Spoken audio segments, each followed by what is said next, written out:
ओम नमः शिवाय, हर हर महादेव। तो हम आज आपके लिए लाए हैं भगवान शिव के भक्त की कहानी। तो इस कहानी को हम शुरू करते हैं। भगवान शिव की महिमा अपरंपार है। शिव जी को तो भोले भंडारी भी कहा जाता है।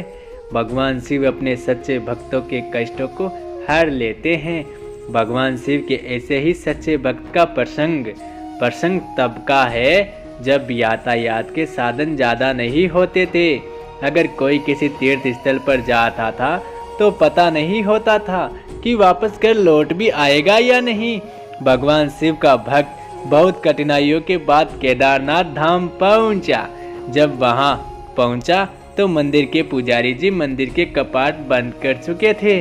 उसने पुजारी जी से बहुत विनती की, मैं बहुत समय और कठिनाइयों सहकर महीनों बाद यहाँ पहुँचा हूँ, कृपया आप मुझे दर्शन करने दे।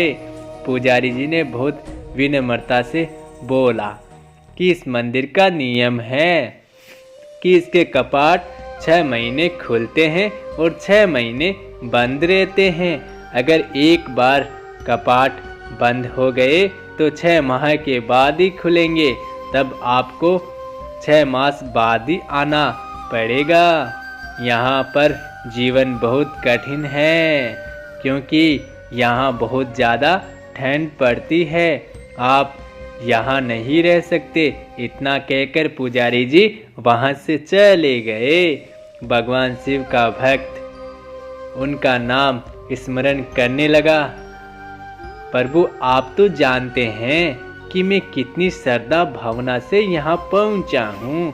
रास्ते में आने वाली कठिनाइयों के बाद भी मेरा मन विचलित नहीं हुआ था क्योंकि मेरे मन में आपके दर्शन की लालसा थी। उनके आंखों से अश्रुधारा बह रही थी।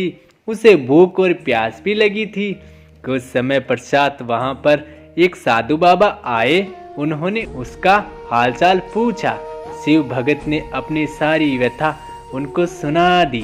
साधु बाबा ने उसे पीने को पानी और खाने को भोजन दिया। उसे हौसला दिया कि मुझे विश्वास है कि कल मंदिर के कपाट अवश्य खुलेंगे। साधु बाबा से बातें करते करते कब शिव भक्त को नींद आ गई उसे पता ही नहीं चला। सुबह जब सूर्य के प्रकाश से उसकी नींद खुली तो क्या देखता है कि पुजारी जी पूरी मंडली के साथ मंदिर के कपाट खोल रहे थे। वह पुजारी जी के पास गया और कहने लगा कि आप तो कहते थे कि कपाट 6 मास बाद खुलेंगे। पंडित जी को उस भक्त का स्मरण आया कि इसने मुझे कपाट खोलने की विनती की थी। पंडित जी ने कहा, मैं तो 6 मास के बाद ही आया हूँ। फिर शिव भक्त ने पंडित जी के जाने के बाद एक साधु बाबा से मिलने का पूरा प्रसंग सुनाया। पूरा वृतांत सुनकर पुजारी जी स्तब्ध थे। कोई 6 मास तक बिना किसी साधन के इस ठंड में कैसे जीवित रह सकता है? पुजारी जी उस भक्त के चरणों में गिर गए। वह कहने लगे कि कितने वर्ष बीत गए मंदिर में सेवा करते, लेकिन कभी प्रभु के दर्शन नहीं कर पाया। लेकिन तुम्हारी आस्था सच्ची थी। तुम्हारी करुणा पुकार सुनकर भगवान शिव न केवल सवे तुम्हें भोजन और पानी देकर गए, बल्कि भोलेनाथ ने 6 मास के काल खंड को योग माया से एक रात्रि में समाप्त कर दिया। सच ही कहते हैं कि ईश्वर की भक्ति इतनी सच्ची आस्था से करो। अगर कष्ट तुम पर हो, फिक्र ईश्वर को ही। भक्त को कष्ट से कैसे उबारना है? तो कहते हैं ना कि भगवान को दिल से पुकारो, वो किसी ना किसी रूप में अवश्य आते हैं।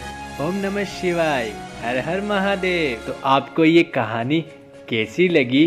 अच्छी लगी तो कमेंट करके हमें ज़रूर बताइए और हमारे चैनल को सब्सक्राइब कर लीजिए, जिससे हम आपको और सारी कहानियाँ और कथाएं पहुँचा दें। हर हर महादेव। ओम नमः शिवाय।